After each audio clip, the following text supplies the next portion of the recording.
It is July 21st. We are a couple days away from training camp practices actually kicking off for a vast majority of the league. And now I finally feel comfortable kicking off the preview content on the Athletic Football Show. Derrik, if people pay attention, they can notice that throughout all of June, I refuse to do shows that are looking forward to the season. I just feel like we have such a long time from the end of July until Labor Day that I feel like William Wallace and Braveheart, where I just have like the hold going until we get to this moment.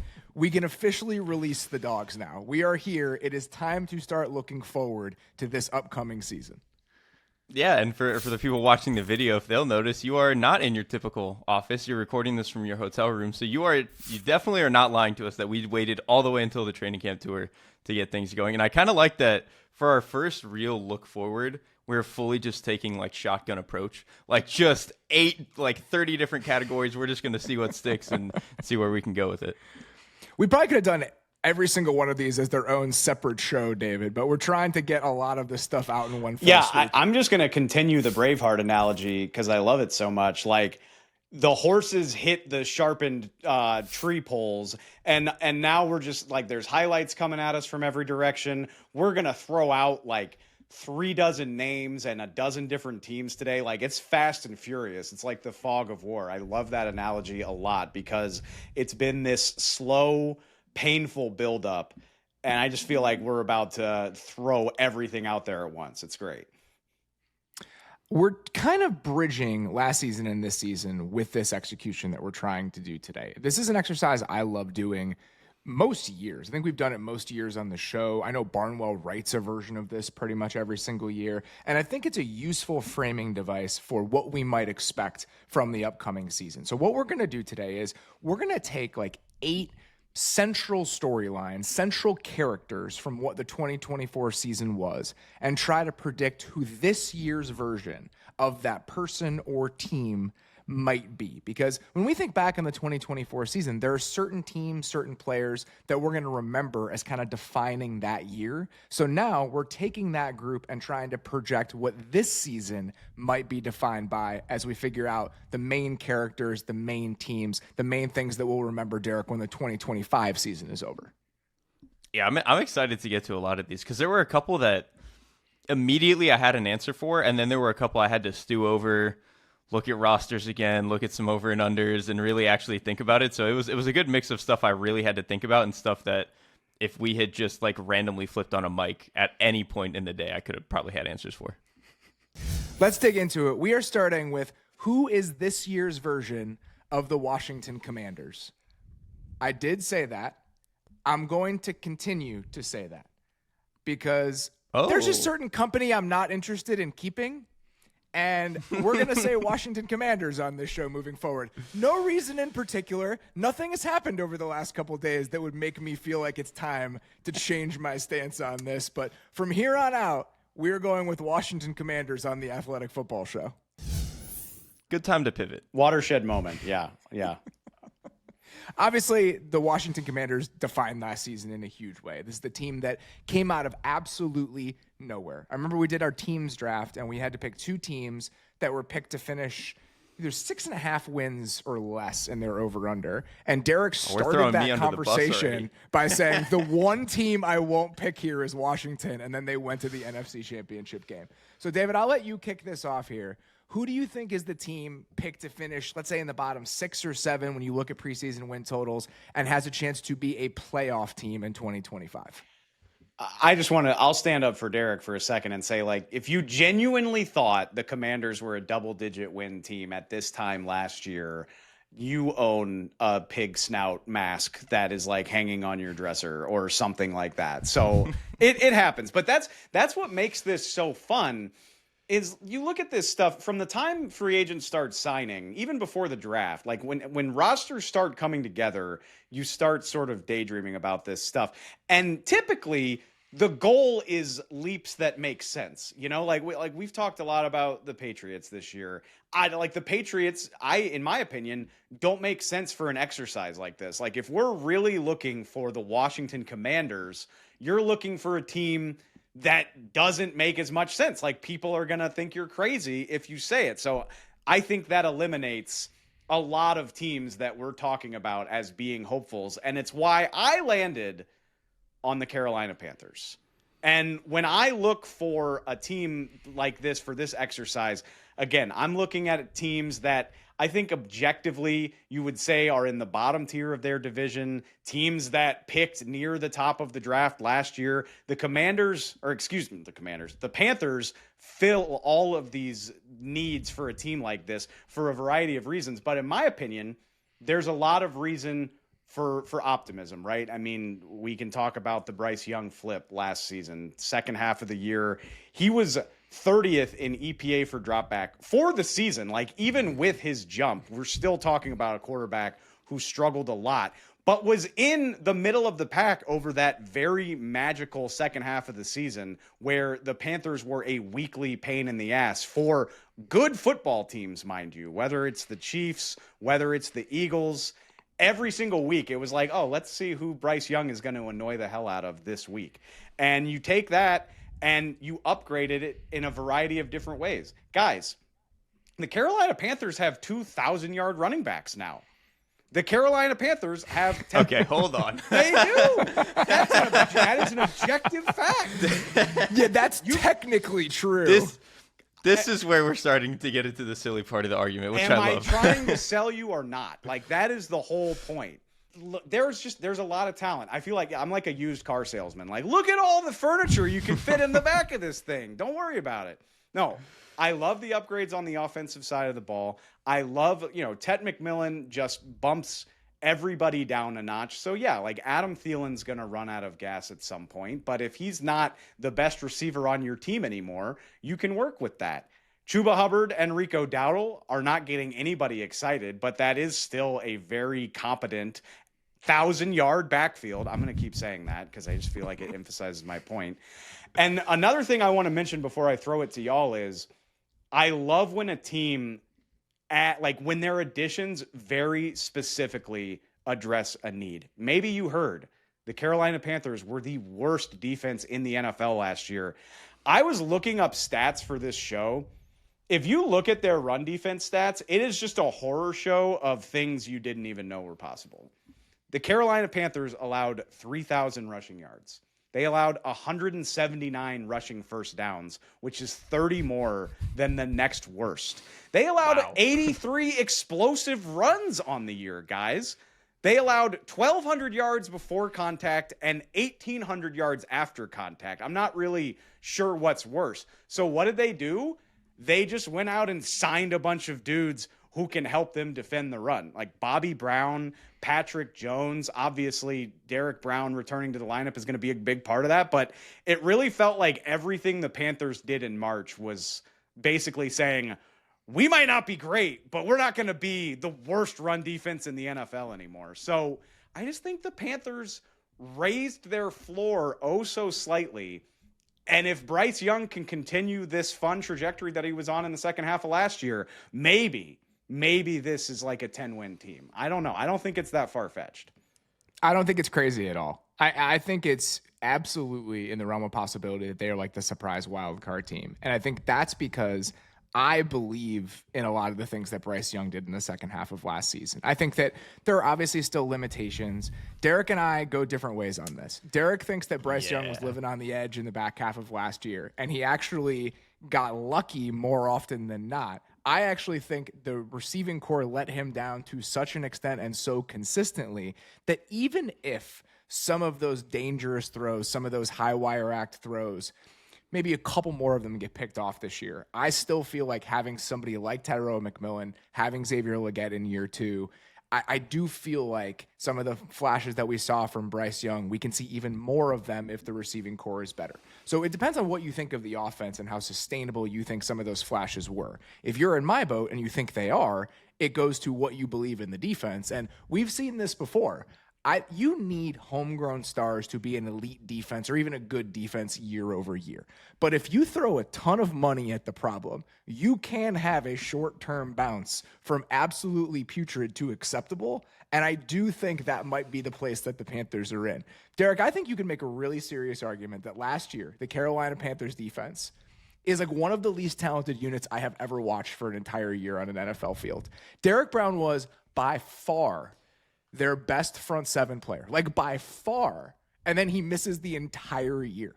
And so now you go get Trevin Merrick, you sign Tershawn Wharton, you sign Bobby Brown. Pat Jones is your third rusher now, hopefully, because of the guys that you drafted. I just feel like they spent so much to get to an acceptable place from a talent perspective that if this is like the 18th best defense in the league and the offense can continue on the trajectory it showed in the second half of last season, them being in the mix to be a playoff team, I do not think is a crazy thing to say. I kind of agree with a lot of the floor raising stuff that they did here. I just struggle to see the ceiling, I think, for like an 11 win, like a 10-11 win team that walks in. Because to me, a lot of that is obviously going to boil down to the quarterback. And even if I think Bryce Young can be an acceptable quarterback, I don't see the ceiling of like a Jaden Daniels or the quarterback of the team that I'm probably going to talk about. So it's just, I think that's kind of where I struggle. And even beyond the quarterback, who is the Panthers' best player? It's probably Derrik Baun, right? Derrik Baun, J.C. Horn. And J.C. Horn. To me, that doesn't feel like enough firepower for like an 11-win team. I think that's probably fair. I think it's an 11-win team if they get fairly lucky when it comes to the wins and losses. Which, to be fair, Washington did. They won like 4 really dumb games. And that's a big part of this too. I've talked to Robert about this. For exercises like this, and ironically, the Commanders played in a division with the Eagles, but I'm looking for a team in a manageable division that probably has a manageable schedule. You play in the NFC South, I think you have a leg up on a lot of other teams that would be in this situation. And the Panthers' schedule is fairly forgiving as well, at least on paper. I know that's hard to project, but this doesn't look like a murderer's row to me. And will this be a team that we like truly believe in if they win 10 games? Probably not, but is anybody in Charlotte going to care if they get to the playoffs? Derrik, you alluded to your team here, and I think if I had to pick one and we didn't want to all pick the same team, this is probably where I would have landed as well. And I do think there are a lot of signals to potentially pick up on as this being the choice. Who is your team to be this year's version of the Commanders? Yeah, I get the low-hanging fruit. It's the team that took a quarterback first overall. It's the Tennessee Titans. And I think it's very easy to start with the offense, right? Like, obviously, you bring in a quarterback like Cam Ward, and it's not just that you took, first overall pick, all that stuff. Cam Ward does play with a style that's so aggressive, so creative, has so much flair and firepower to it that if he hits, he could have something akin to, like, maybe not as good as Jaden Daniels, but like a Dak Prescott level, Justin Herbert level rookie year where it's like, oh, this dude is clearly helping us change things. I also, again, we've talked about this before, the more I look at the offensive line, the more I kind of buy it. J.C. Latham getting to move back to his side. And even I thought he was a better left tackle, like when I watched him after the season than it felt like during the season. So I kind of like what I appreciate what they're trying to do at the interior, so I believe in that. Obviously, getting another year, I think, with Callahan is really going to help. And we talked about it. We did a show, Robert. I think Brian Callahan's offense is like kind of good. And so if Cam Ward can take to it really well, I think they'll be exciting there. And then I talked about this a number of times last season. I think their defense is incredibly well coached. There's definitely some questions I have with the secondary, like maybe that sinks them, but the front is really good. Like Jeffrey Simmons is one of the best defensive tackles in the league. Tafandra Sweat was really good last year. So again, you do have to squint with all of these teams, but if Cam Ward hits and the defense plays at relatively the same level, like an average unit, you've got something. Yeah, the defensive side of the ball, I still worried about the edge rushing depth and just where they're going to get pass rush from. But generally, I tend to agree. I think Denard Wilson is somebody that I was excited about heading into last season, and I do think that he did a really solid job. And I think the argument for Cam Ward is easy to make. Like, how do these teams happen? How do these teams sneak up on us? And drafting a quarterback in the top 5 and having that quarterback be really good 2 years in a row has been the answer. It was Washington last year, and it was the Texans the year before with C.J. Stroud.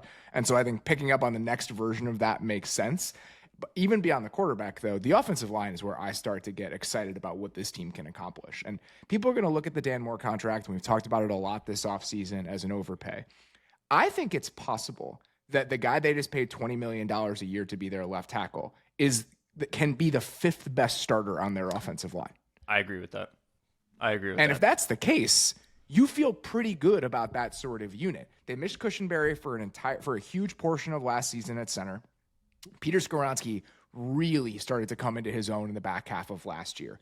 And now you put him next to Cushenberry and a solid left tackle. I think you feel a little bit better about what he can even become. Zeitler, if he keeps being an ageless wonder, he played good football last year. And J.C. Latham moving back to his natural position, there is a real chance that your left tackle you just signed to a ton of money in free agency is the 5th best player on your line. And if that's the case, you feel pretty good about that unit. So I think it's very easy to get behind what the Titans can be if Cam Ward ends up becoming a difference maker early on. And I think he has the profile to be that sort of player if you think about what he did in college last year and some of the tools that he's bringing to the table. If anything, I just want to I almost feel like I should preemptively apologize to Cam Ward because I'm not squinting. I don't want to say I expect it, but like what the Titans have put together, they should be a feisty team if Cam Ward is ready to go. Like if he's a good player from the get-go and he lives up to the billing of being a number 1 overall pick, this is a feisty team in a weaker division. Like it's not hard for me to imagine the Titans giving people fits. I mean, Caleb Williams kind of ruined this for people because we spent so much time talking about how good the supporting cast was in Chicago, and obviously it didn't go very well. But this is a surprisingly good supporting cast for a team picking number 1 overall. Like they spent all that money to try to help Will Levis out, and Cam Ward is going to benefit from that. Like this is a supporting cast capable of winning 8+ games if he's a difference maker. And it sucks to put that level of expectation on him, but we've seen previous quarterbacks do the same with less, in my opinion. The problem is with the Bears, independent of the roster talent, you don't know with a new play caller what structurally the offense is going to look like. And we learned very early on that there was no bottom to what the Bears could be. Like this was a team that easily could bottom out based on the structure of the offense. And even if we have some concerns about the ceiling of the Titans offense with Brian Callahan, I think that they established that it's a grown-up operation. You look at some of their offensive numbers last year, and they were bad, but this is a team that just got like unbelievably unlucky in so many areas. Derrik and I talked about earlier this spring, like you're losing the most EPA in the league on sacks, turnovers, botched snaps. Like everything about this team, they just shot themselves in the foot over and over and over again. But when it comes to the structure of the offense and the pass protection specifically, like independent of the offensive line talent, I think having somebody like Bill Callahan, you set yourself a floor for how far you can bottom out. And that's why I feel like even if all of the pieces don't necessarily come together from a personnel perspective, I feel good about how bad this could potentially be in Tennessee compared to a situation like Chicago. All right, my answer for this one, I think there's like 7 teams that have 6.5 wins or fewer if you look at Vegas. You guys picked 2 of them. The third one I would throw out there is it's the Raiders. And we talked about this a little bit earlier this spring, Derrik. The collective upgrade at head coach and quarterback going to Pete Carroll and Geno Smith, and then you throw Chip Kelly into the mix, there's enough there. There are enough ingredients in that stew for me to feel okay about this team taking a huge jump forward. Certain elements of the defensive depth chart like make me wake up in a cold sweat, like what's going on in the cornerback room and just certain elements of what they've done this offseason. But let's just say Darian Porter is good for you from the beginning. He's a rookie that is competent from day one. Let's say Eric Stokes stays healthy and you get lucky in a couple areas of the roster, and then Geno plus Chip Kelly plus a young, potentially ascending offensive line is enough with that strange but interesting collection of weapons for this to be an objectively good offense from day one. They play in a brutal division, and so obviously it's a little bit tougher of a road for them compared to a team like the Titans or the Panthers. But I still feel like there is a chance the Raiders, after looking completely inept for most of last year on offense, look like a very put-together unit from the start and really surprise some people. My thing with them is that, I mean, I agree. Like they were, if I did like a short list and the Raiders would have been my second team. So I completely agree with all of this. I think they're, because obviously with some of the other teams, Dave mentions the Panthers, I mentioned the Titans. It's like young quarterback is kind of central to taking this leap. And that's not really the case with the Raiders. That's not supposed to be their superpower. We just think Geno Smith in a new spot will be useful. I also think them having the kind of unique combination of Ashton Genty and Brock Bowers as like your pivot points on offense is just going to make them a headache to play. Like there's just not a lot of teams built like that. And when you're trying to be that, 7-ish win team that somehow squeezes out 10, being a weird team to play and game plan for is one of those little things that can help you out. We talked about the comparison we made consistently was to the Alex Smith, Andy Reid Chiefs.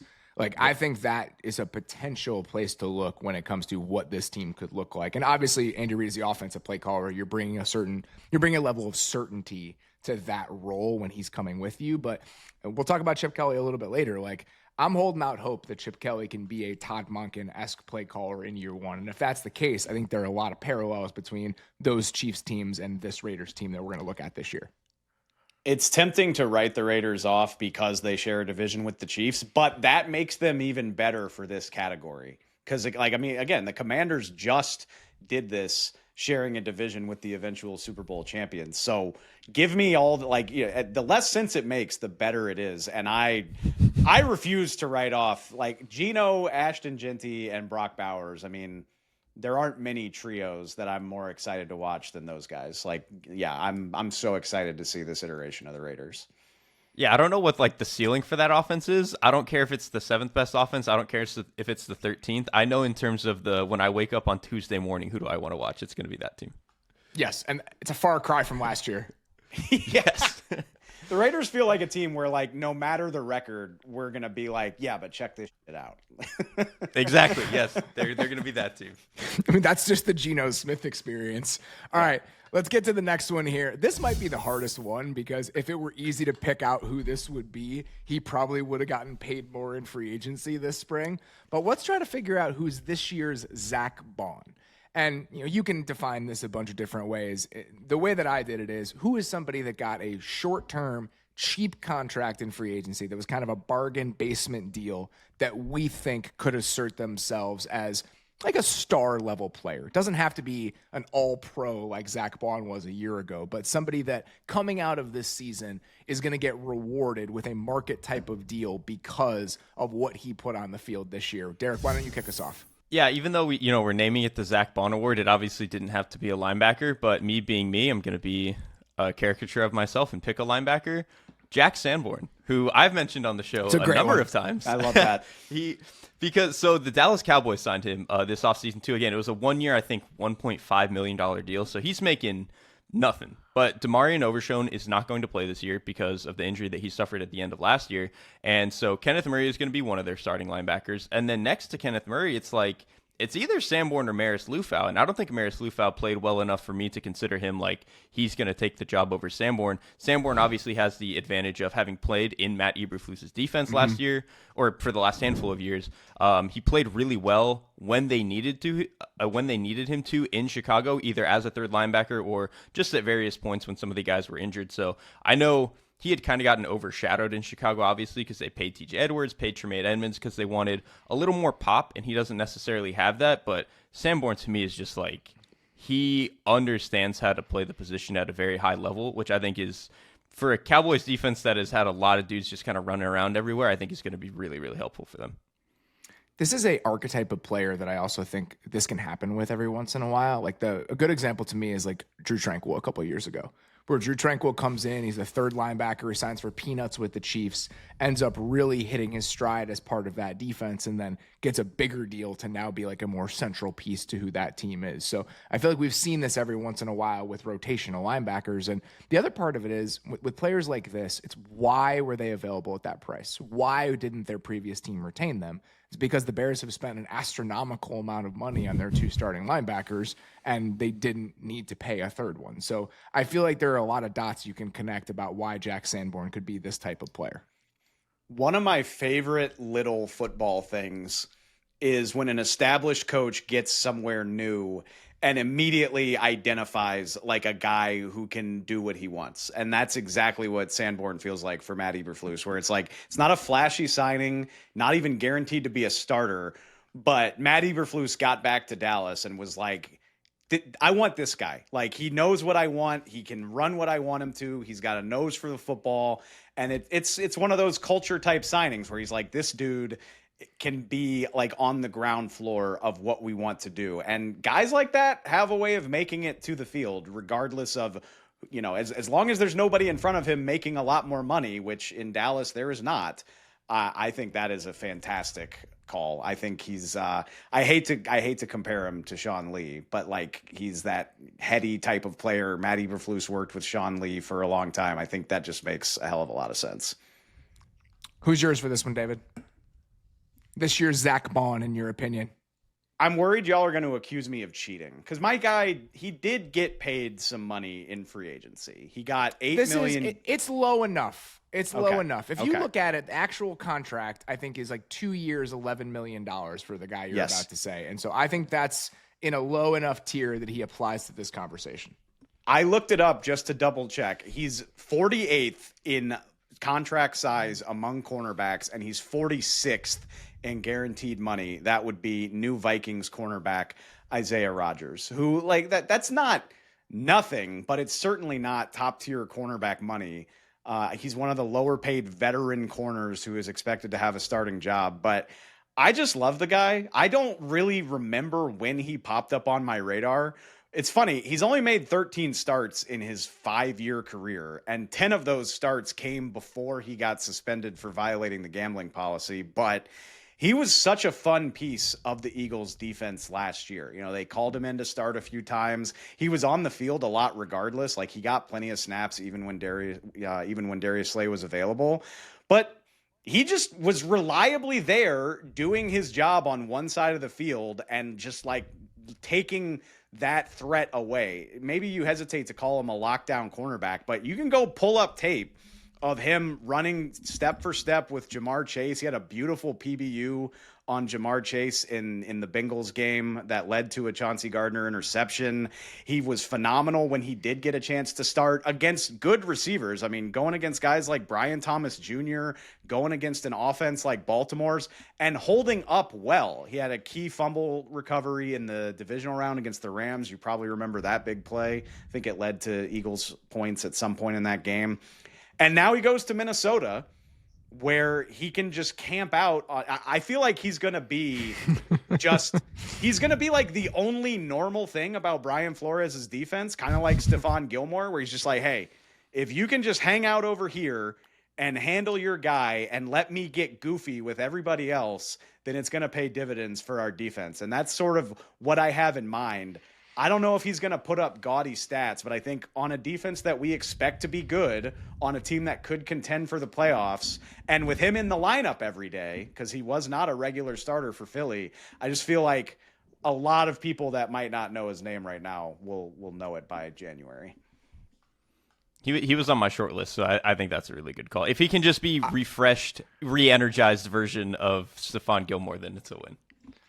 He was somebody I was considering for another category just because it does feel like him getting put into this sort of situation in a defense where I do think they help the corners out just by virtue of how much they speed up the quarterback. Like the challenges you have as a cornerback in this defense are just different than they are in a lot of other defenses. And he's shown some real flashes. It's just been a very strange career for Isaiah Rodgers up to this point. Like he's a part-time starter. He showed a lot of flashes in like 2022. I think he had like 7 passes defense that year. Excuse me, that's go back a year. He was 21 and 22. And then he missed the entire 2023 season because he was suspended for gambling. And then he's available for nothing last year with the Eagles, but you still saw some of those flashes. So now he's stepping into a presumed starting role really for the first time in his entire career in a defense where I think they really do a good job of setting up those corners to succeed. So he's one I absolutely had on my short list for a couple different ones because sometimes you see this. Guys change situations, they change environments, and we see different versions of that player. And I think Isaiah Rodgers has the potential to be one of those guys. All right, my last one here. This is somebody that it's a little bit different, right? This is a different set of considerations because with Zack Baun, it was about deployment. It was about how he was used. For the guy I'm going to pick here, it's all about health. He's just missed a ton of games over the last couple of years, but I'm going with Ife Melifone with the center or the safety for the Dolphins. He has just had so many flashes over the last couple of years as a pass rusher. He's an excellent athlete. They signed him for 1 year, $4 million. And I really do think that if he can stay healthy for an extended period of time in a defense where he's going to be relied on as a starter. I mean, think about how crowded the Lions safety room has been over the last couple of years, even when he was healthy. Yeah, Kirby Joseph, CJ Gardner-Johnson a couple of years ago, even though he missed most of the year. Brian Branch last year. They had Amik Robertson step in and was able to play corner, so Branch played a little bit more safety. Like, there just wasn't a ton of opportunity for him to be a locked-in starter, even when he was on the field for Detroit. Now, go look at the Dolphins safety depth chart. They're going to need him to play. So I think that him getting the opportunity and just the tools that we've seen from him, Derrik, if he can stay healthy for an entire season, I would not be surprised at all if he was somebody that got rewarded with a decent deal after this season based on, again, just some of the flashes we've seen the last few years. Yeah, Melifonwu, funny enough, was also on my short list for all the reasons that you just brought up. It's again, almost like the Sanborn thing where they're just – Detroit had pumped so many resources into trying to just create competition at safety that because of some of the injuries that he had, he just kind of ended up falling by the wayside. But again, when he's had to play, I think he's shown some really, really good flashes. And I think Anthony Weaver has been a pretty interesting coordinator for the Dolphins, and I kind of expect him to be able to use a piece like Melifonwu a little bit all over the field. So him being, at this point, probably their best athlete, certainly at safety, but maybe in the DB room entirely, I think they could do some really interesting stuff with him. I mean, just think about where Anthony Weaver came from before that. He was in Baltimore for 2 years with Mike McDonald. You had a safety that had a varied skill set that they weaponized in Baltimore pretty well. And I'm not saying Ife Melifonwu is Kyle Hamilton, but I do think that you can use him in a variety of ways. And he's the type of weapon that I'm very curious to see if he can play 16, 17 games, what a full season from him could look like. This just makes me take more stock of what Zack Baun did. Because, like, all three of these guys could be good pieces of good teams and get paid very handsomely in the future. But will they be first team all pro playing like a badass in a Super Bowl? I tend to doubt we're ever going to see that again, or at least not for a long time. But yeah, I like all of these guys to be successful for sure. The last two were positive. This one on the other side of the spectrum here. Who is this year's version of the Texans offense? The unit that is projected to be great, that we expect to take a step forward, that ultimately turns into a disappointing group over the course of the year. Dave, why don't you kick this off? Who is this year's version of the Houston Texans offense? Let me just say I don't want this to be true. But Robert, you scared me during the sixth best quarterback episode that we did a while back. I started thinking about it, and I got kind of nervous about the LA Rams because the version that we daydream about could be one of the most fun offenses in the NFL, right? And like we, as football fans, we all want to see that. But then you're doing research for a show and you realize that Alaric Jackson's dealing with blood clots and like his availability is already in question. And the Rams have signed DJ Humphries, who could potentially have to play left tackle for them, which that's not the end of the world, although DJ Humphries wasn't good enough to keep Joe Thuney from moving out to left tackle for the Chiefs. And then you think about the fact that Rob Havenstein is 33 years old, and he's missed time over the last few years, including 6 games off last year. You think about how old Matthew Stafford is. You think about Devontae Adams being 32 and being on his third team in the last calendar year. And you can't say it would be a shock if this thing goes in the tank. And I don't want that to happen. But the Rams, even in the years where they've been good, right? Like even in the last 2 seasons, they have had stretches at the beginning of the year where it's like, holy shit, this looks like minor league football. Like they don't have enough guys to field a competent offensive line. It's easy to imagine that is all I'm saying. I hope I'm wrong, but there is a world where the Rams offense just falls apart and it's not that hard to imagine, I don't think. I hate this because I think this is the thing I least want to happen next year. Because I mean, how cool is Matthew Stafford? I can't disagree with anything he said. That's the problem. I think it's a very cogent, well put together set of arguments as to how this could happen. Every single one of them is legitimate. I just choose to ignore the fact that they're possible. Yeah, I choose to ignore it. And you know what's funny? I feel like we chose to ignore like the quality of them last year. Like the Rams offense wasn't that good last year. Like they turned it on towards the end and they got to the playoffs and they played well in the playoffs. But like as a rushing unit, they could get you 3.9 yards as consistently as anybody. They were pretty useless beyond that. And that I think created a lot of volatility in the way that the passing game worked. And I know that we want to say that the offensive line is going to be better, but if, again, left tackle is dealing with some health stuff, right tackle is getting old, and the center, like, all they did was sign Coleman Shelton, I don't know if that's going to necessarily jumpstart what they want along the interior. It is a lot more feeble than I want it to. It's one of those things where, like, if everyone is healthy enough and they're the 7th most healthy offense in the league, it'll probably be fine. But you look at all of the guys and it's like, well, you could pretty easily imagine them being the 25th most healthy offense, and like nothing even crazy happened. I mean, the left tackle already isn't going to play at the start of the season. Out. I mean, and so the fact that that's how we're starting here, and if with some offenses, we've talked about this, maybe they're better set up to insulate themselves from losing somebody like that. The Rams with Matthew Stafford, I think it's getting to be a particularly fragile situation on offense because he's just not quite as mobile in the pocket as he used to be. And I think that his play is so directly correlated with the quality of the pass protection that if you start to chip away at the pass protection, I think this thing gets a little bit more volatile than you want it to be pretty quickly. And then you combine that with every single person that looked at the Davante Adams signing that I have heard from since it happened is excited about what this could be. And we think about the archetype of receiver that he is and the skill set that this team was missing. It makes perfect sense. Do not go look at the history of 32-year-old receivers changing teams. It is a graveyard. And I want to believe that this can be different, but there are a lot of historical benchmarks would tell you this is a dangerous situation. So I think there are a lot of things stacking up against the Rams. I think they'll be okay, but the path that David laid out, it is not difficult to imagine them falling down that path at some point this year. I'm just going to keep sitting here and telling myself that Davante Adams' game ages very gracefully, and that's it. All right, Derrik, let's stick in the NFC West with yours. Who do you think could be this year's version of the Houston Texans offense? This one also pains me. I didn't want to put this one either, but I kind of think it might be the Cardinals offense, man. We talked about how much of a frustrating unit they were last year with just some of the ups and downs, run game not showing up against really good teams when it had normally been like the linchpin of their offense against medium to lesser teams and stuff like that. There was just a lot of volatility in the offense. And I think the initial inclination is to be like, oh, well, another year in the offense, the younger players like Marvin Harrison Jr., everyone's going to take a step and it'll be fine. But they added literally nothing on offense. Their additions were like a backup guard in Royce Newman and Jacoby Brissett. Like so there's no really room for growth, if that makes sense, outside of like Drew Petzing really just taking a huge leap as a play caller, which could happen.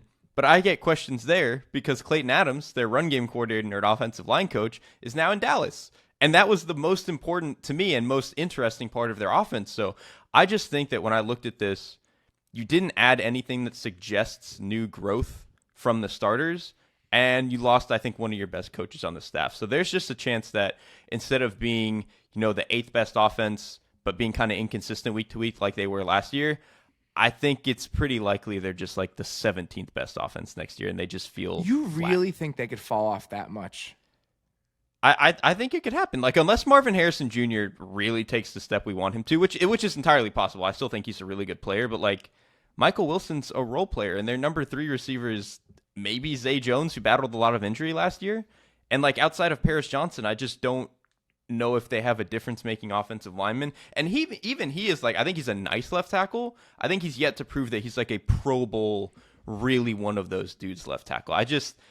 It feels like last year they got away with the offensive line, and I think now that Adams is out of the building, I get a little bit scared that they can do that again. I think that Adams' point is a fair one. I think that you could build in enough development from the young players combined with them getting a couple pieces back, right? Like Jonah Williams not playing for the majority of last season, and Jonah Williams giving you acceptable right tackle play.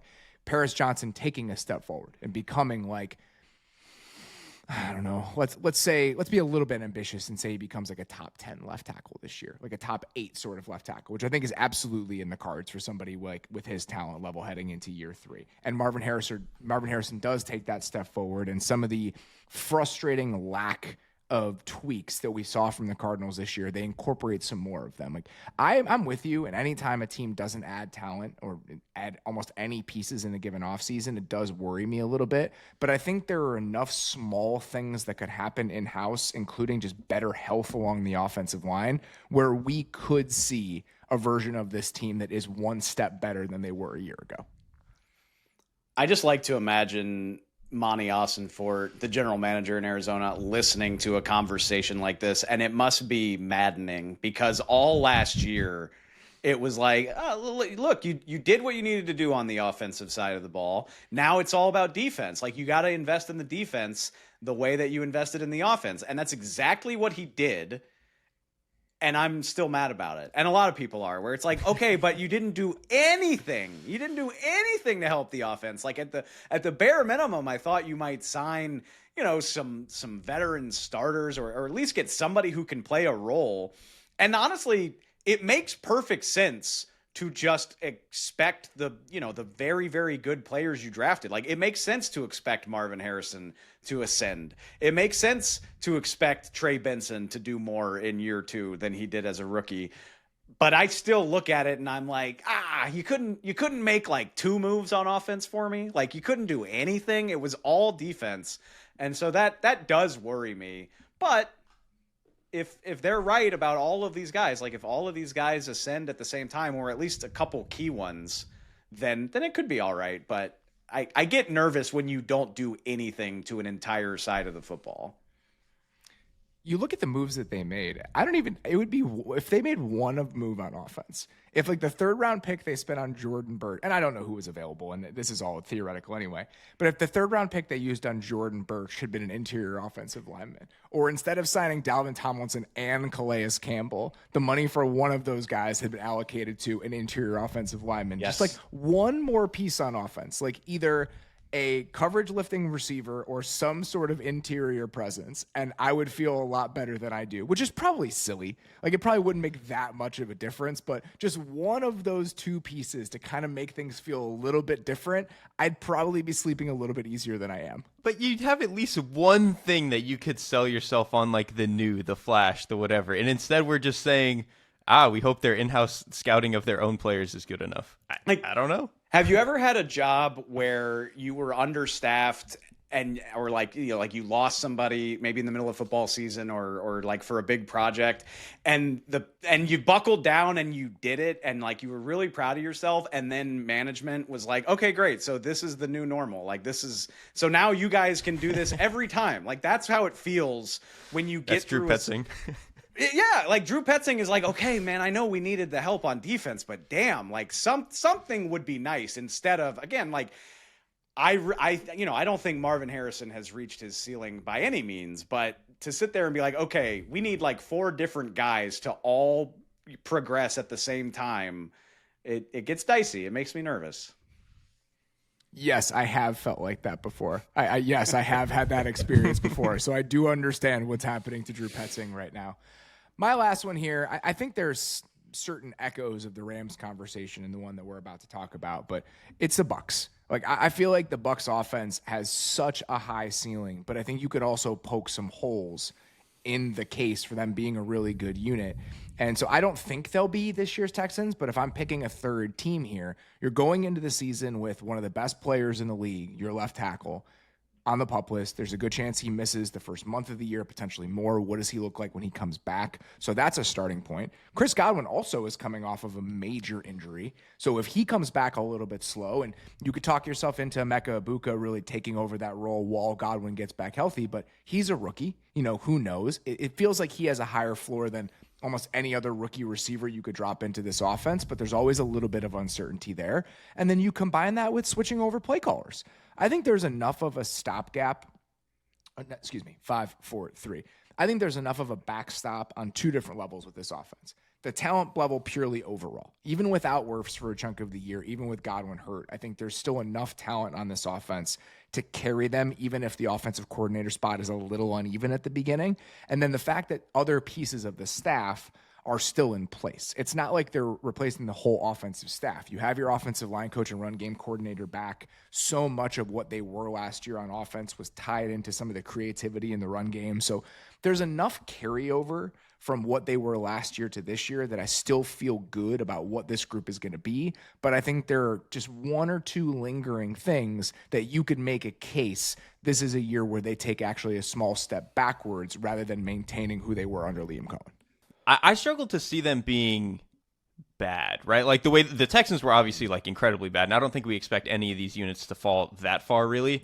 I think they're too talented to fall that far, but if last year they were the 6th best offense and you could win games because your offense could score 35. I think there's a good chance that like if Wirfs doesn't come back right and maybe Godwin doesn't come back right, maybe Emeka Egbuka isn't quite as sexy of a player as we want him to be, then they could be only the 12th best offense, which is good, but you're not winning games consistently because of that kind of offense. It's hard for me to imagine the Bucs offense being bad from a pure talent standpoint, but Todd Bowles has hit 2 home runs with his play caller hires in a row. And I mean, what are the odds that you do it that many times in a row and that many first-time guys who are learning on the job hit it out of the park? I mean, Todd Bowles' last 2 hires at this job are head coaches now. Like, what can you keep doing that at that level? And if you don't, what's it look like? Like, are they going to be awful? I'd be surprised, but they could be mid if the play calling's not up to snuff or if the design of the offense isn't as good as what we've seen. Like that's easy to imagine if this hire is not as good as the other 2. That's kind of where I sit with it. And the personnel is better than it was in 2023, and I think that's absolutely worth pointing out. But in 2023, this team was 18th in weighted offensive DVOA. I don't think they're going to be like 25th or 26th like the Texans were last year. But if they went from the top 5 or top 3, I think they finished 3rd or 4th last season, to 14th or 15th, I think that applies to the conversation that we're having here. And even if I think I'd be a little bit surprised, I do think that there is a version of this season where they experience that sort of step back. All right, let's get to the next one here. Sticking with a team or unit kind of theme. Who do we think, David, is potentially going to be this year's version of the San Francisco 49ers? A presumptive favorite, 10.5, 11.5 preseason over-under win total that doesn't end up making the playoffs. This type of thing happens when you make an unforeseen run to a conference championship game, but I do feel like the Commanders jumped from fun story to dominant NFL team very, very quickly. And yeah, I mean, you make it to the NFC title game and then you trade for a top 10 tackle like Laramie Tunsil, as well as a known name like Deebo Samuel. I see how it happens, but I'm not ready to go there yet. Like, I think of the Commanders as a team that's going to be scrapping to make the playoffs more than I think of them as like just writing them in Sharpie into the bracket, which maybe it's anecdotal a little bit, but I feel like they're kind of getting that treatment, right? Like, Jaden Daniels was voted as a top 5 quarterback in that ESPN ranking of anonymous personnel. And then obviously he was amazing last year. They get a lot of the guys from last year back, but how replicable is that? And I wanted to do the math. I think everybody knows the Commanders have an older roster. I think I misspoke on a show last week when I said they're a young team. What I really meant is they're a young regime with a young quarterback, because the roster is anything but. I did the math on this too. I was curious just on the age of the projected starters, guys. The projected 22 starting players for the Washington Commanders average out at 29 years of age. There are so many 30-plus-year-old players on the Washington Commanders. Like, you go down the list, it's kind of staggering. Like, it's amazing that this many older players are still playing well enough and healthy enough for this to be a playoff caliber team. And it's a testament to them, but it also makes me nervous about the cliff coming for some of these guys, or just injuries. Like, when you talk about a team that's this experienced, and on top of that, they're not sneaking up on anybody this year.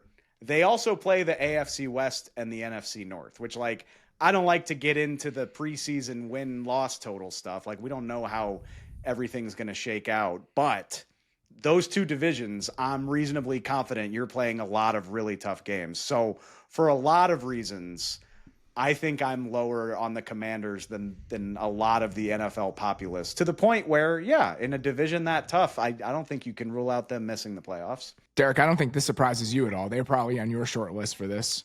They were on my short list, and I picked a different team purely for the sake of, like, I figured somebody else would go with the Commanders at some point. But I agree with all of that, man. Like, the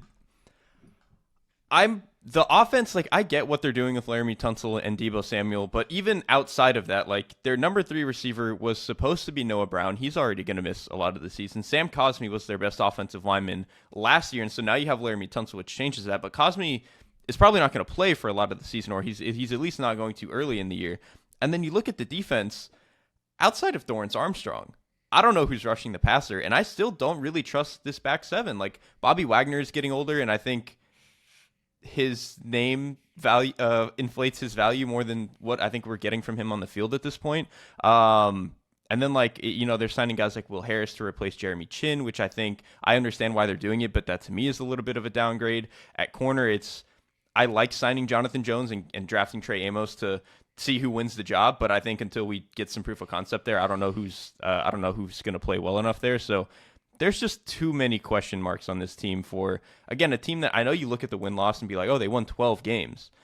But they won like 4 of those in pretty ridiculous fashion. And if that just comes back to earth, well, then you're back to being a 9-win team who, again, you're kind of scrapping for the wild card, which, to be clear, in year 2 with a young quarterback, being like a wild card team and being in the mix is fine. Like that's the kind of what happened with the Texans last year, where they just got stuck in neutral, and you want to be better than that, but it's way better than, they're not going to bottom out. But if they're a 9-win team that barely misses, I don't think it's that crazy.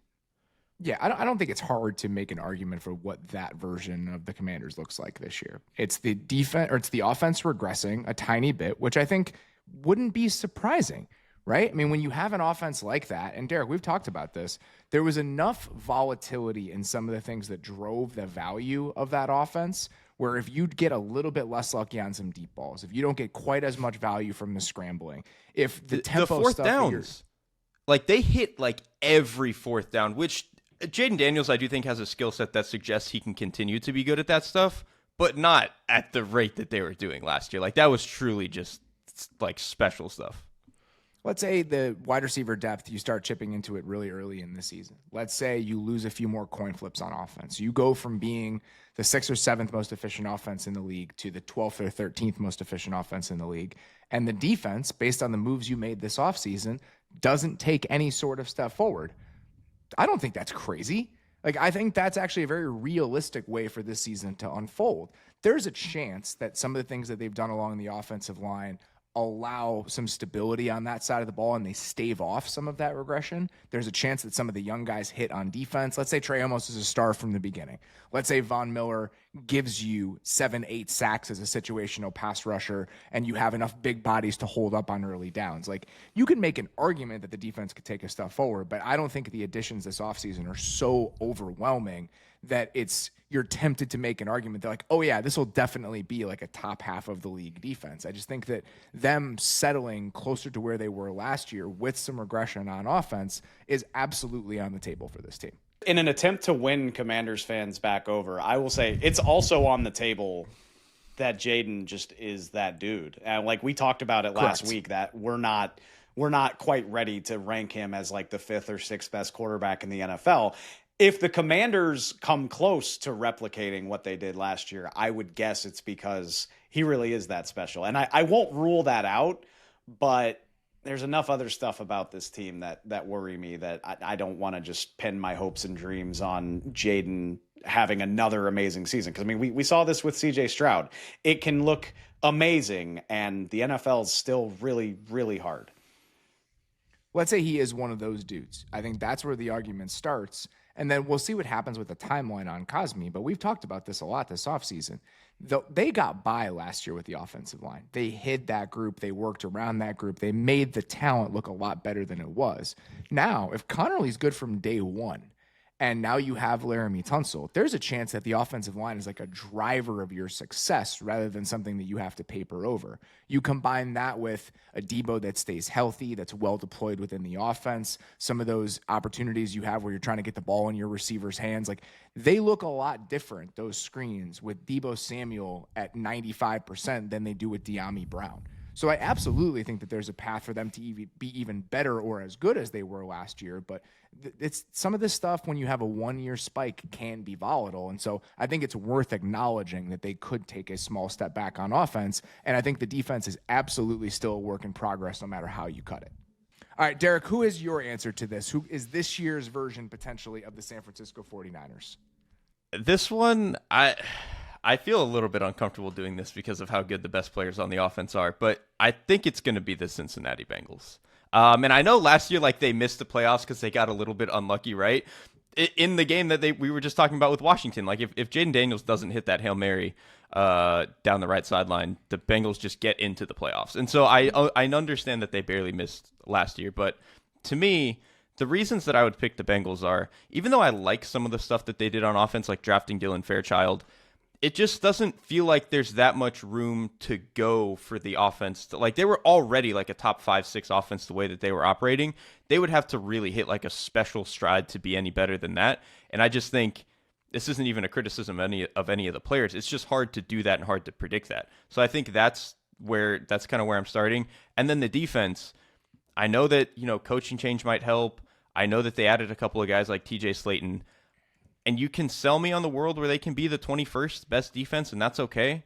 I also think it's just as likely that they are a bottom 3 defense. Like, the front just isn't that good, and their best pass rusher doesn't want to come to camp because he's not getting a contract, which, power to him, he should be doing that. He deserves to get paid. And then their other pass rusher, Shamar Stewart, their first-round pick, is working out at his old college, and he's not with the team. Like, it's easier for me to see a world where this defense is again prohibitive to their success and they only scrape by like 9 wins and don't get into the AFC wild card than it is for me to see this, 11, 12 win team that's going to get to, the AFC Championship the way that I think we all envision the Bengals to be, but they're just not that team to me until they prove it again. Yeah, the defense is obviously the question, and which way this ends up going is hugely important. But we know the defense is so volatile that, to me, it's absolutely on the table for them to just be an average defense. Like, if some of the young players hit, and even if they're like the 21st ranked defense in the league, like if it's just, we go with the median outcome here, where they're below average, it's like solidly below average. But I think it's probably the most realistic outcome here. I still feel like the offense has a chance to be good enough for them to kind of fight off that disappointing sort of season that they had last year. And there are a few reasons why I think the offense can be better than it was last year. One, the guard play, if Dylan Fairchild is even solid, if he's below average, that's an upgrade. Yes. Like the guard play was atrocious last year. The left guard spot has been a quagmire for them for the entire Burrow era. And then Alex Kappa really fell off last season after all the injuries that he's endured. And so the combination of Lucas Patrick and Cody Ford isn't exciting anyone at right guard. But if you can have 4 other spots that are at least mildly solved, if Dylan Fairchild is solid, that's a step forward. And also, Amarius Mims, going into year 2, staying a little bit healthier, if he can be like a real difference maker at tackle, combined with more stability at the other spots, and then you still have the usual suspects at receiver, Joe Burrow, all of that, there is a world where this is the best offense in football. Like, I do think there's still a little bit of meat left on the bone. So then it becomes a question of how bad is the defense. And I don't know. I just think that it's just as likely they're the 20th defense to me as they are the 30th defense. And that's why it's hard for me to put them in this sort of category. I just think there's so much more stability on offense with this team just because of who the main characters are that, I don't know. It's harder for me to imagine them having the sort of season they had last year again. Let me ask a question to both of you really quickly. So the offense, I do think, again, if they're the best offense in the league, and I sound stupid, that's not going to be surprising. The quarterback's incredible, Jamar Chase, T. Higgins, that could all absolutely happen. If you had to predict the bottom 5 defenses right now, would the Bengals be in that group? I think for me they would be. And I think that's kind of what this comes down to. And again, there is a chance that they're not in there. They could be the 21st or 22nd best defense. But if I really had to predict the bottom 5, they would be in there. Here's what I I'll don't say. think they would be. Maybe, I don't think they would be for me. Okay. Maybe that's the disconnect here then. I mean, that's what I'm saying. Like, we keep saying, like, oh, they could be the 21st best defense, but you look at all the other defenses in the league, and it's like, why would they be, like, the Bengals are pretty bad. it's really hard to predict the bottom 5 defenses in the league. That is it's also true. It's really hard to predict who the worst defenses in the league because are the bottom be. 3 are usually, like, catastrophically bad. So that's a good point. We talk about it all the time. We're like, defense is so volatile from year to year. And okay, I'm just assuming, and I saw comments from Duke Tobin before we recorded that, and Mike Brown for that matter, that they want to get something done with Trey Hendrickson. If Trey Hendrickson is part of this, I call it blind faith, call it the offense lifting the defense up. I got to assume they can be a modicum better than they were last year. And like, I'm not asking for them to be good, but I can imagine them at least being, like high 20s, 20 to 22. And with the type of firepower that they have, that's enough to at least be a playoff team. I mean, it's insane that we're in this position in the first place. If they remember how to play football in the season opener against New England, we're not even doing this. That's right. How close they came to making the playoffs in the first place. I mean, if they were to miss the playoffs again with the offense being that good, it is Charger-esque levels of cursed. Like, that's what we're talking about. My answer to this, and I feel bad doing this because I just spent the last 2 days with this team, and I think there are a lot of reasons to believe they can overcome some of the offseason brain drain that's happened to them. But it's the Lions. Like, you lose both coordinators. You have potentially 2 new starters along the offensive line, with Christian Mahagi stepping into a starting role most likely, and then Tate Ratledge taking over for Frank Ragnow at center. You have John Morton and Kelvin Shepard in as first-year coordinators. And I think there's still some other position groups where it's like, it makes me a little bit queasy. Like, I was sitting there in the front row at the media center in Detroit when Dan Campbell was like, yeah, Levi Onwuzurike is out for the year. And I like gasped. I was like, oh my God. So now you have Onwuzurike out for the year. You have Aleem McNeil on an indeterminate timeline. You have Tyleik Williams and DJ Reader as your 2 starting defensive tackles, both of whom I think have a chance to be good players this year, but are big-bodied run-stuffer types. And now your edge depth, Josh Pascal's also hurt. He's going to be back relatively soon. But you're in a spot on the edge where if you lose Marcus Davenport, Al-Qadim Muhammad is starting for you. And he was good last year in spot duty off the street, like much better than I expected him to be. But there are just elements of this roster that I think are thinner than you want from a contender. And I think combined with the turnover at those coordinator spots, it's just not that hard for me to imagine a world in that division where the Lions are still a good team that gets a little bit unlucky, goes 9-8 and misses the playoffs this year. I like everything they did in the offseason in terms of trying to address the problems that they had, but coordinators leaving was inevitable. Frank Ragnow, like, there was retiring, there was nothing they could do about. Like, they've just lost so many things that they couldn't really do anything about that it's hard for me to feel like, again, they're going to have the ceiling that they had in the past 2-3 years. And this, to me, does not speak any ill of the way of the front office, of the head coaches. Like, I think in the long term, over the next 3-4 years, this will continue to be one of the best franchises in the NFL. I just think next year might be a little bit like we've seen with the Niners, where they kind of oscillate years, where they are a 13-win team one year, and then the next year they're like a 9-win team, maybe barely get into the playoffs. That's kind of how I feel like with the Lions. They've just, again, you mentioned it, too much brain drain, it feels like. And I think sometimes with the brain drain, if you have an elite quarterback, it's easier to overcome a coordinator change. I like Jared Goff and think he's done a very good job there. He's not Josh Allen, right? Like, it's harder to maintain that on offense. And I think the Niners fall into that camp as well, where, Brock Purdy, obviously injuries were a huge part of what the Niners were last year. But when you have a quarterback who is good but not great, when some of the other things around him, whether it's the coordinator, some of the surrounding talent, take a slight step back, you feel it more than you would when you have one of the 4 guys at the top of the sport. And that's the position that the Lions are in. It's just fun watching the list of things you need to hand wave away getting longer. Because, like, a few months ago, it's like, big deal. You lose Kevin Zeitler. That stuff happens. And then you're like, oh, well, and you start with the coordinators. You're like, well, Dan Campbell, I trust Dan Campbell to do that. I said that a couple weeks ago, and I do. But then you lose Frank Ragnow, and you're like, oh, I'm getting more nervous. Okay. And then you lose Levi Onwuzurike on the second day of training camp, and you're like, that is a bad omen considering there's 6 more weeks until we can even play games, let alone what you might deal with during the season. And so I'm not jumping off the Lions bandwagon, but the list of things you have to explain away is starting to get very long, and I see your logic completely. Derrik, who do you think has a chance to be this year's version of Jared Verse, a rookie that comes in and is just immediately a star, like one of the better players at his position from day one? Yeah, I, again, did not mean to pick the same position as the player that we have named this after, like I did with Zack Baun and Jack Sanborn. But in the same vein as Jared Verse, I'm picking Mykel Williams, man. I loved him coming out of college. But I mean, I love those bigger, like 265-pound, just put his hand straight through your chest type of pass rusher. And I really think Mykel Williams can be that. And I think you saw some really impressive flashes from him as like a power-based rusher last year, even when he was a little bit not healthy. And then to me, the thing that like really sets this over the edge for me, for why this is like a really important thing, the Niners last year were a horrific run defense. Like, they were really, really bad. And I still have some questions about how well the younger defensive tackles are going to come along. One thing I know for certain Mykel Williams is going to do when he walks into the league is set the edge. And so him just being here, Robert Saleh coming back, it just feels like it's going to work.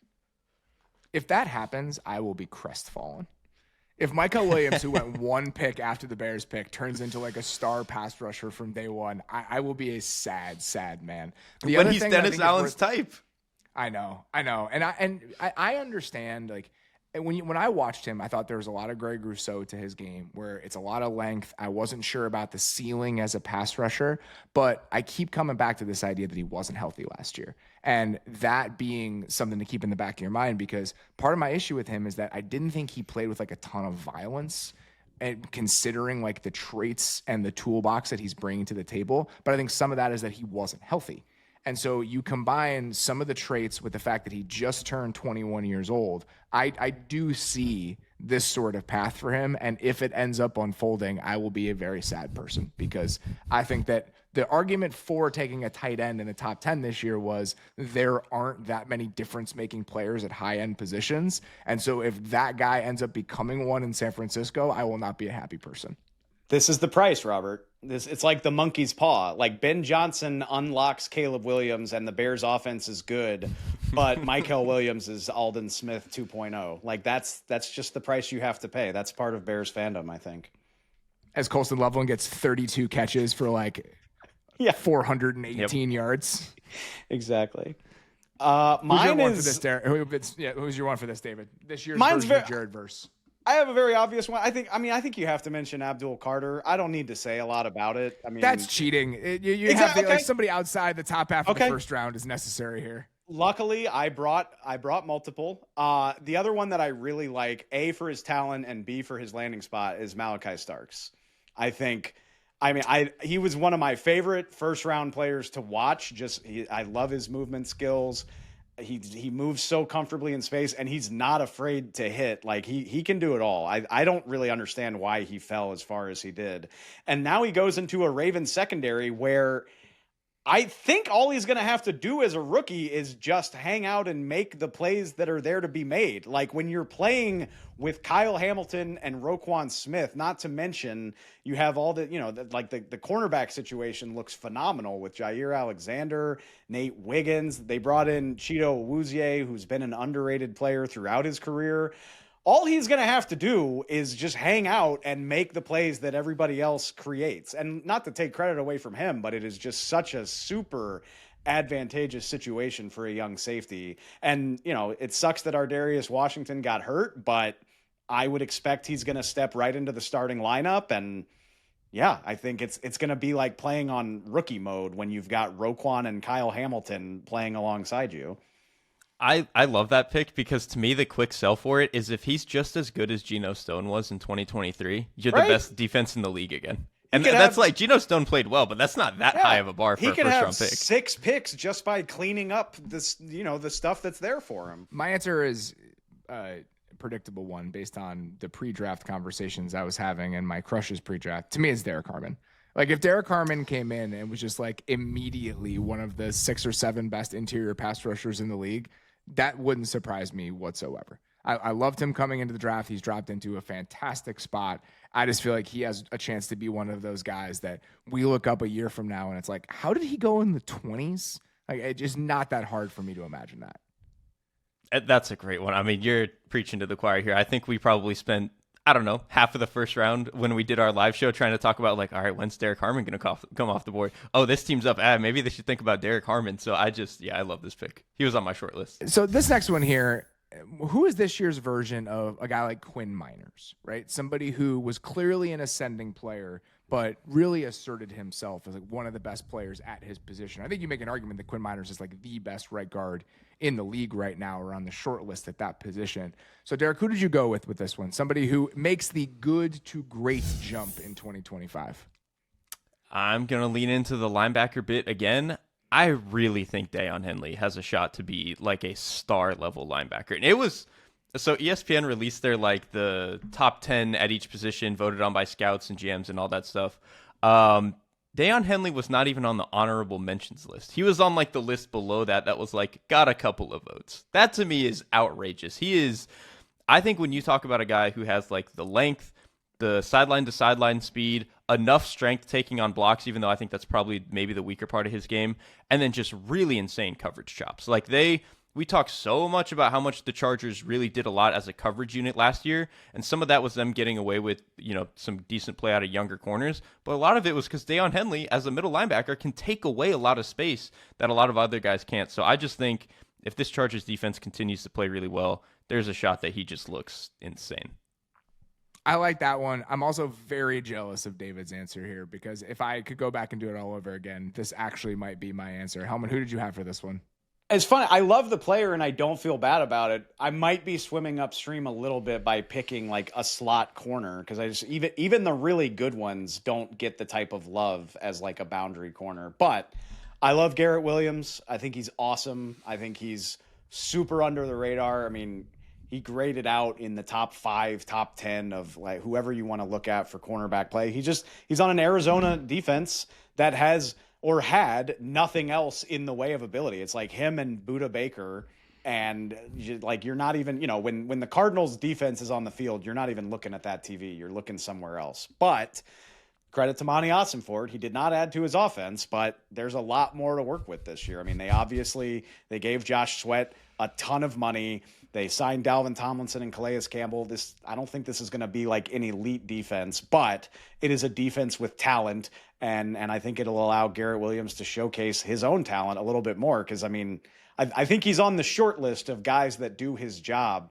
He just hasn't gotten a ton of credit for it yet, and if the Cardinals' defense is a little bit better, I think that'll change this year. Yeah, this is a very good one because I think that the Cardinals defense was mostly a curiosity from sickos over the last year or so. They did a lot of weird, funky stuff. They were fun to watch. They were way better when you look at the numbers than the talent level, considering the talent level than they had any right to be. And so now, if more people have their eyes on the Cardinals defense, because we're sitting there in week 8 and this is the 9th best defense in the league because of all the talent that they added, somebody like Garrett Williams starts to get a lot more attention than he's gotten previously, even though he's been undoubtedly an ascending player. I remember it was like week 11 or 12, they played the Jets, and I was like, Garrett Williams is having the game of the week from anybody. So that's a fantastic pick. My pick for this might be too good, considering the production he's had over the last couple of years, but he hasn't made a Pro Bowl, and I do think that he is in like that firmly good player category. I'm going with Kobe Turner. Like Kobe Turner's had at least, I think, 7 sacks in each of his first 2 seasons, but it's been a lot of cleanup sacks. He's been a productive pass rusher, but I don't think it's all come together for him. And the way he moves and just some of the physical traits that he's bringing to the table, some of the like closing explosiveness, the balance, the strength, like his tools are just so intriguing that I feel like if he can just finish closing the gap where he puts it all together, he becomes a guy who has been pretty productive to somebody that is really changing games in a different way. And I think we'd probably talk more about him if it weren't for Jared Verse last year. But I do think that there's like one more step that Kobe Turner can take in year 3, where he goes from being like a young player who people that pay attention to the league really like to somebody who is like a full-fledged star at that position.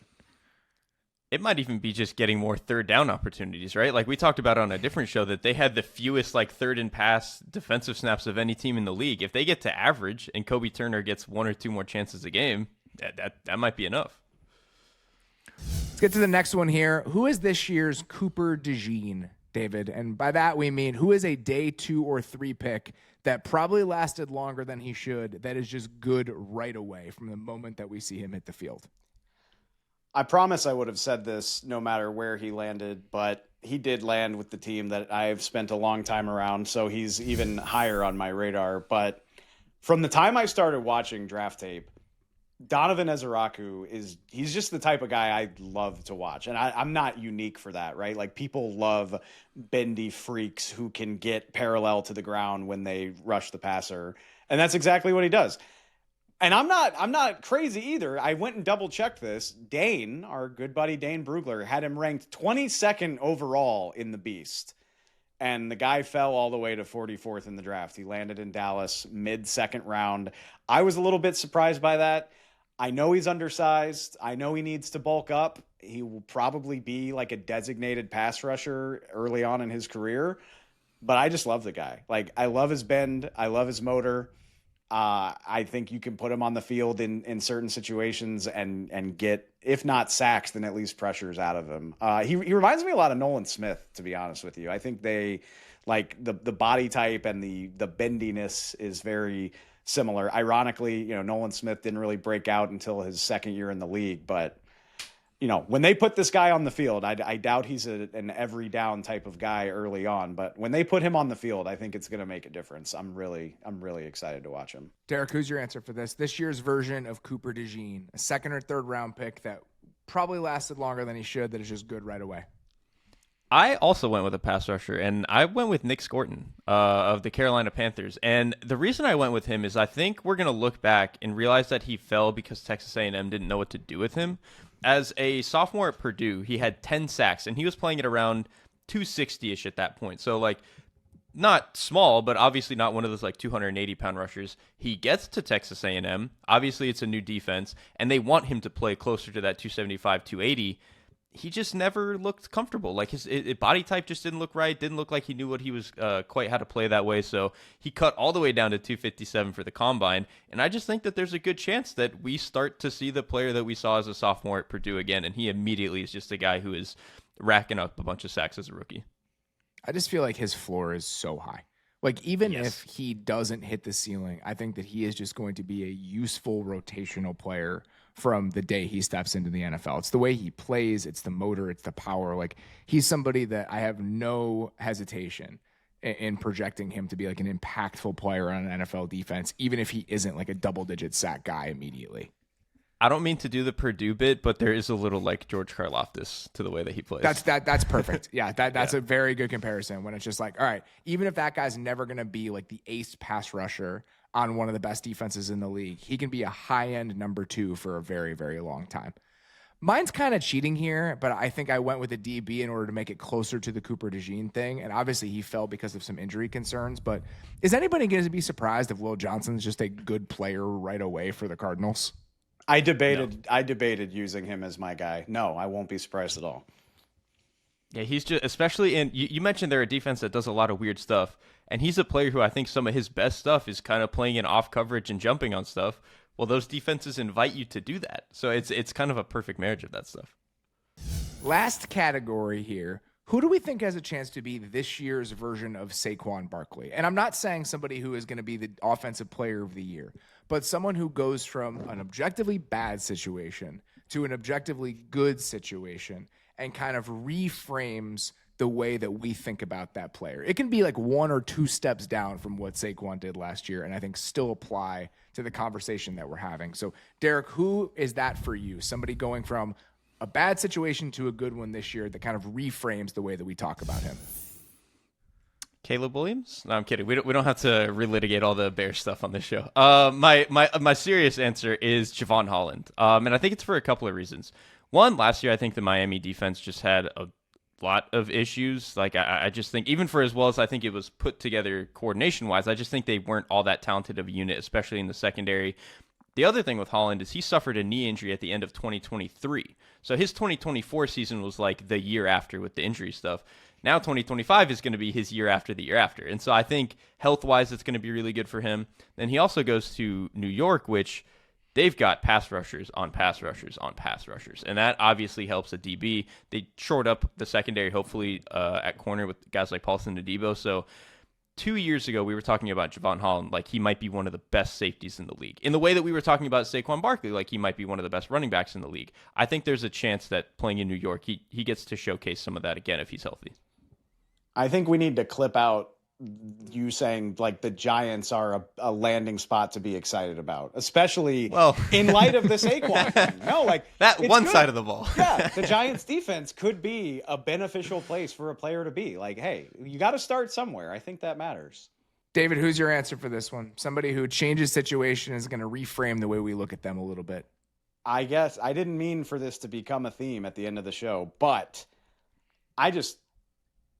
there is no doubt in my mind that George Pickens is going to go off this year. Like, I just think he's going to be absolutely gangbusters in an offense with a quarterback who can get him the ball and is not afraid to throw into any window.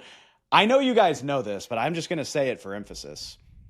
Through his first 3 years in the league, George Pickens is averaging 58 catches for 950 yards a year.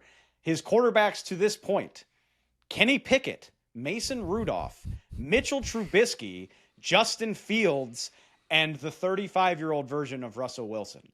Even if you don't think much of Dak Prescott, he is so far beyond the quarterback play that George Pickens has gotten to this point in his career. It's not even funny. He's playing with CeeDee Lamb, so he doesn't have to be the focal point of the offense.